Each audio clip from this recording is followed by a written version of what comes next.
Derrière ces faux airs de manuel de développement personnel, Agir ou subir, de Raphaël Chovancy et Nicolas Moinet, est un essai stimulant. A priori, je ne puis accorder, je le concède sans fausse honte, un seul atome d'attention à toute cette littérature managériale et ou de bien-être du style, produire dans la bonne humeur bio, ou danser avec les arbres, et les conseils de requins autosatisfaits me donnent la nausée. Quant aux niaiseries New Age. Pourtant, quand j'ai vu que Raphaël Chovancy, dont j'avais lu le bel essai sur Jacques Laurent, sans doute le plus doué des hussards, avait coécrit, avec un spécialiste en intelligence économique, Agir ou subir, je l'ai commandé sans hésiter, curieux de voir ce que cet officier supérieur des troupes de marine, détaché au sein des Royal Marines de sa gracieuse majesté, avait à dire sur le rôle de l'esprit commando dans les projets personnels ou professionnels. Sous le patronage de Sun Tzu et du maréchal de Lattre, je ne suis pas déçu par la haute tenue de l'essai, qui s'abreuve aux meilleures sources. Sun Tzu, le maréchal de Lattre, ne pas subir, ou encore René Quinton, l'auteur trop méconnu de puissantes maximes sur la guerre. Raphaël Chovancy utilise sa formation acquise dans les forces spéciales pour définir, dans un style aussi mal que limpide, comment penser pour vaincre.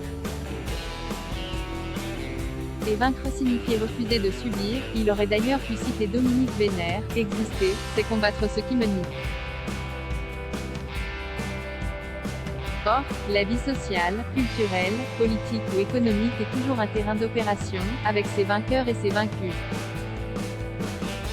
Pour citer mon cher Héraclite, le conflit est le père de toutes choses.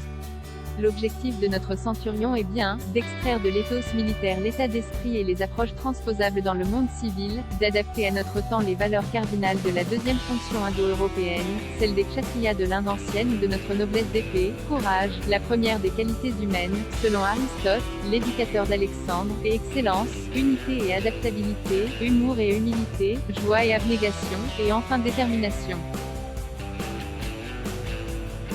Ces 9 valeurs doivent cohabiter à un niveau similaire chez le même homme, la même femme, pour constituer une chaîne incassable.